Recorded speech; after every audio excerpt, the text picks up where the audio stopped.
You found it. It's The Real News with your host, David Knight. Welcome back. In this hour, we're going to get into some other news. We're going to take a look at an update into the gun debates because it is an ongoing issue.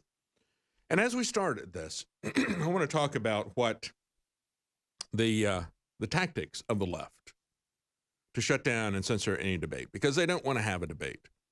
They're going to lose in a debate because this debate is about your individual liberty, about your God-given right to protect yourself. They're going to lose in that debate.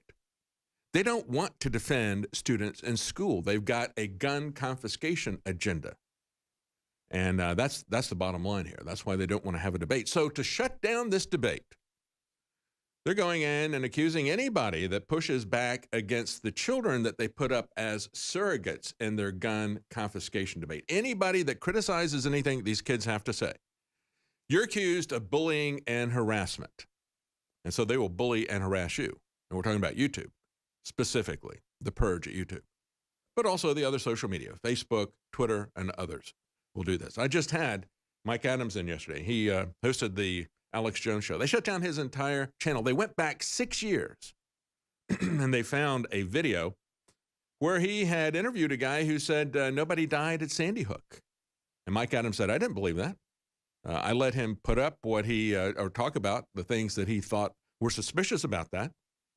And of course, I've interviewed Wolfgang Halbig, who was a former highway patrol officer. He was also a school principal. He took those two careers, put them together, and became an investigator, a consultant on school security after Columbine. And he investigated every single school shooting until Sandy Hook and had no problems. But at Sandy Hook, he hit a brick wall. They wouldn't give him any information. As he tried to get information, and he was in Florida, and, as he tried to get information from the Connecticut government, they sent Florida Highway Patrol to his house to threaten him. And so then he really started digging, and he found a lot of very suspicious stuff, just like we saw in Las Vegas. Now, we haven't had any, we didn't have the gun owners and the NRA demonized after Vegas because it was so obviously suspicious that everybody was saying, what is going on here? What is going on here in Vegas? But after this school shooting, they started again, and they put kids up front because they saw that after Sandy Hook, if somebody would put out the position that nobody died, they wouldn't debate that. They would just come after you and demonize you, say you're bullying, you're harassing, we're going to shut you down. And we've had that same thing happening now in the Texas Sutherland Springs shooting, the place where the church was shot up. And I got to say that, I talked to Mark Collins, who was formerly a pastor at that church, knew the people there, somebody I know personally, somebody who plays, he looks exactly like George Washington. Same height. I mean, you do a split screen of his face.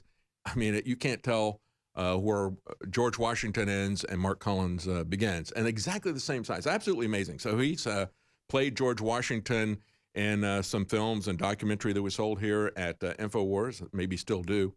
Revelation, the movie. And as part of that, I got to meet Mark Collins. He is a libertarian. He is a solid Christian. He tells the truth. He knew these people. He was a pastor at that church that was shot up. And he knew the people in that tiny, small town. He came on this show that Monday after the shooting.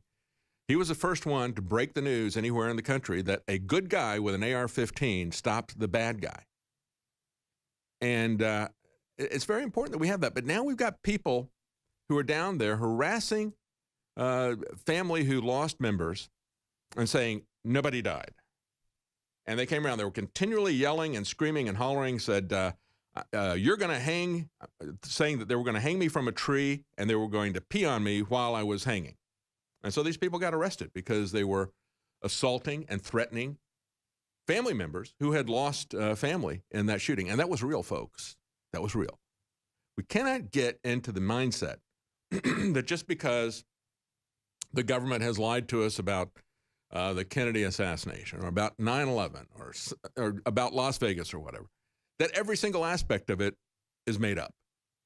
They always like to mix the truth with lies. That's their most effective thing. And it was right after the Las Vegas shooting. I had a guest on this show, former CIA. Yeah, maybe he's not former. And he immediately came on and said, this whole thing is a hoax in Las Vegas. Nobody died there and anything. I said, stop right there. Stop right there. You're not going to hang that on me. That is a tactic to shut us down, to go over the edge, to put out false information, hoping that we're going to bite on that so we can't talk about all the phony stuff that happened in Las Vegas. That would basically, if we jumped into that, if I took that bait and said nobody died in Las Vegas, then they get to say, well, then, you're obviously deranged, conspiracy theorist, tinfoil hat. Nothing you say is true. You can't comment on any of these false statements that are constantly changing by that corrupt sheriff's department. You can't comment on any of that. That's the tactic. That's why they do this. That's why they put these kids up there, because that's their other tactic now. You can't criticize kids. You'll be bullying and harassing them. That guy is never going to be on any program that I do as a guest again. I am not going to be used like that by CIA operatives. Never again. Never again. I understand whether you think I was born yesterday. You think I don't understand the tricks you guys play? That's why you have to be careful. They're always putting this stuff out. You want to call them Russian trolls or you want to call them CIA trolls? I don't really care, but they're always putting out fake information, hoping that you'll pick that up and pass that along to discredit yourself, to discredit a movement, to discredit an investigation into the lies of various events. So, question is not whether people died, but who was doing the killing. Question is not whether people died, but the question is whether or not we can trust the government to protect us. The question is not whether people died, but whether or not we can turn over all of our weapons to governments who historically, when they get all the weapons, have been able to do democide, kill tens of millions of people. That's the real question. But let's talk about this bullying issue. We've now got kids who, if you remember, were bullied by CNN. Any kids who didn't trumpet and push the agenda that CNN was doing, they got bullied, and their parents got bullied by CNN, as CNN was lobbying YouTube to shut us down because we criticized or questioned what these kids were having to say, questioned what their shooting is, their solution is. And so I want to play for you a video of a Parkland survivor student, Kyle Cashview, who is criticizing David Hogg. He can do that. And he shouldn't be shut down for doing that. Nobody should be shut down for criticizing anybody. Let me tell you something. If David Hogg has sufficiently recovered from the ordeal that he can get involved in an international political dispute, that he can dictate to us and to the president, which is what you're going to hear, what the solutions should be, then he's fair game. He's fair game. He's not suffering from any grief. He's riding the limelight. He's hogging the limelight. And here's what a fellow student said about David Hogg. I actually hung up on the White House the other day. They actually called me the day before the listening session and asked if we were going to come. And I said, I'm not coming because we expect President Trump to come to the CNN town hall. And I ended on this message with them. I said, President Trump, we don't need to listen to President Trump. President Trump needs to listen to the screams of the children and the screams of this nation. What do you think about that? Drunk with power. You know, I'm really trying to control my anger at what he said. This is a student, because, another student. The president calls you, and it shows he wants to make a change, and you're talking about bipartisan change, and the one man who controls, who leads our nation, comes to you and is like, look, well, let's do something, let's make it happen, and you hang up the phone on him. That's so hypocritical. David Hogg was like, we have to make a change, let's make this happen, and then the White House calls you. And it was like, let's do it. I totally agree. Let's make the change. And then you hang up on him, and then you brag about it on national television. It's extremely counterproductive. Yeah, it's not just counterproductive. It shows what this is. And as I've pointed out before, you want a metaphor for this? Some people say, hey, they look like children of the corn. Now, the real metaphor for this is the Salem witch hunt. We had teenagers accusing adults of being witches, and everybody believed the teenagers. Can't question the teenagers. You don't want to bully or harass the teenagers. Well, good for that teenager for speaking up and pointing out the uncontrolled arrogance of David Hogg. We'll be right back. I'm David Knight. Part of the problem is the media for pushing gun control narrative, says a father of one of the students at Parkland, a student killed in the mass shooting. So his student died there, and he said, let's not focus on gun control. Let's focus on making the schools safer. This is on MSNBC. Chris Jansing said, you've said also gun control laws are not achievable right now. You've been advocating correct me if I'm wrong, a school safety first program. What makes sense to you from where you sit? And he goes, well, part of the problem is the media. Like before you got on, you started talking about the AR bill. And he says, that takes away focus of what's important to me. And I think a majority of Americans, they want to know that their kids are safe. See, the kids are not going to be made safe by trying to take away guns from honest people, responsible people. You cannot wish the guns away into a cornfield. As I've said before, this whole idea of never again is absolute nonsense. Even if we focus on school security, there will still be some shootings. Not as many, not as bad. You cannot have a perfectly safe world. You cannot, even with all your regulations of fire code, you cannot make the world fireproof. You can't make the world war-proof either. We learned that after World War I, the war to end all wars. Everybody said, this is so horrible, so unnecessary, we'll never do this again. And then within, 20 years, we're at it again, less than 20 years. So it's just human nature. You're not going to be able to make the world ever, never again. It's human nature. You just cannot stop murder. You just can't say, we're going to ban murder. No more murder, please. No, murder's been against the law for a long time. So have a lot of other things. You can make it worse, as we've seen with alcohol prohibition and with drug prohibition. You can increase crime. You can increase addiction. You can increase the intensity of the drugs itself, whether it's alcohol or whether it's marijuana or whether it's other drugs. You can create brand new synthetic drugs like meth that we never had before. You can do all that with prohibition, but you can't stop recreational drug use. You never will. It's human nature. Certain percentage of the population is going to do that. And the best that you can hope is that they will become an example to other people. You can try to help them with treatment.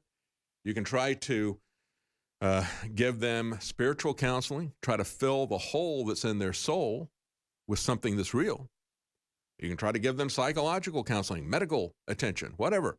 But you're not going to do it with law enforcement. We've had 50 years of that failed policy. We'll get to that in a moment here. But he went on to say, this father of a student who was killed said, so every time the media starts talking about gun control, it takes away from our objective of making our schools safe, which is achievable right now if we come together. If the media stops saying gun control, and instead of using the word gun control, put in there school safety. It'll be an easy task for us to get together and make that happen. Let me tell you how that's going to happen. It isn't, like I said, it's not going to be taking away guns from honest, responsible people. It's going to be applying the Second Amendment broadly. It's going to be giving us more of our God-given right to protect ourselves and protect others. I mean, one of the key things that you look at, besides the lies, besides the failures of Sheriff Benghazi there in Broward County, the guy who never did anything, after 45 calls, he and his deputies never did anything. They didn't want to report this guy because they had this Obama program, the Promise program, where they're going to pretend that they don't have any crime with young kids. They don't want to send them to prison for violence. No, they'll wait and send them to prison forever for drug offenses. Fill up our prisons. That's another effect of prohibition. Besides destroying our legal system, besides corrupting law enforcement, all of those things happen with prohibition. But they did not want, and talk about corrupting the law enforcement. What is the focus of Sheriff Benghazi? Is it reporting crime, stopping violent crime? No. He's focused on the drug war and the little Lamborghinis that he can confiscate from people and then put his logo all over and have his picture taken standing by it or writing in it. But when you have a problem, he's not going to be driving up there in his Lamborghini real quickly. It's going to take him a while, and then his deputies are going to stand down because they've got different policies. And when we look at all of this, regardless of why they stood down, just don't expect. We talked about how the Supreme Court has said now 3 times, twice in the 80s, once as recent as 2005, that the government has no responsibility to protect you. You cannot sue the police departments if they don't protect you. So you got people now who are suing the police department. We'll see how that happens. We'll see how that happens. I can tell you based on 3 Supreme Court decisions that unfortunately they're not going to get any compensation from that police department. They're not even going to get that Lamborghini he confiscated, probably without a trial or without even any charges, because that's the way civil asset forfeiture works under the drug war. They won't even be able to get that Lamborghini and sell it and get compensation for some of the families who had people die there. No, they're not going to do their job, and you're not going to be able to sue them. And in any situation, we call people heroes who risk their life to save total strangers, and that's rightfully so. And even if we give these people uniforms and pay them a salary to do that, you still don't know what they're going to do when push comes to shove.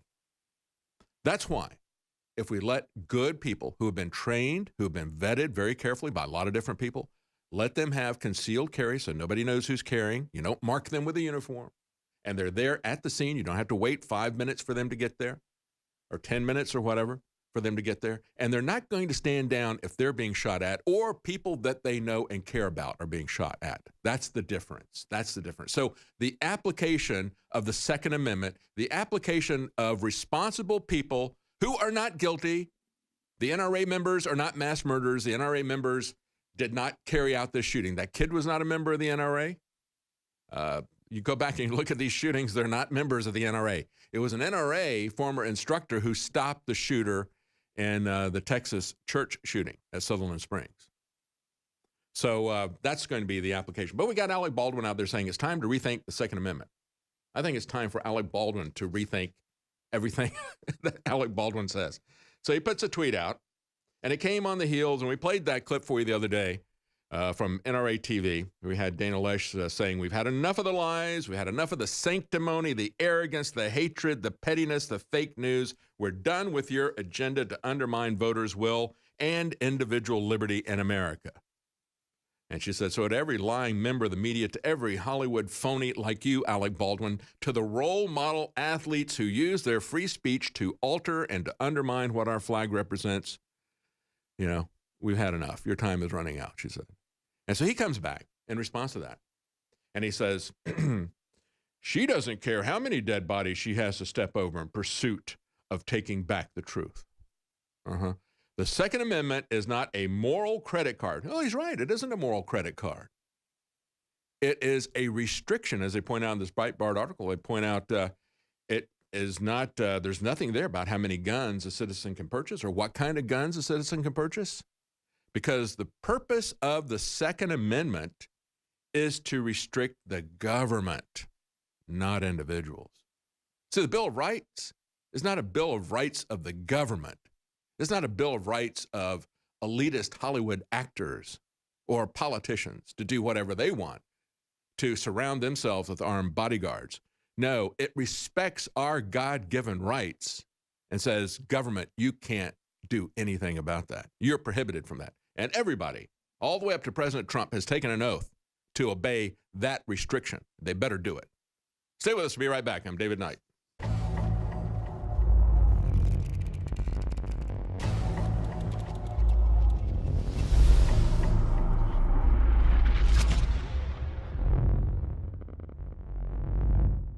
We've taken Brain Force and made it Brain Force Plus. Now with 20% more in the bottle and an even more hardcore formula. You owe it to yourself to get these products. They really have worked for myself, my family. They have 5-star reviews by the thousands. InfoWarsLife.com.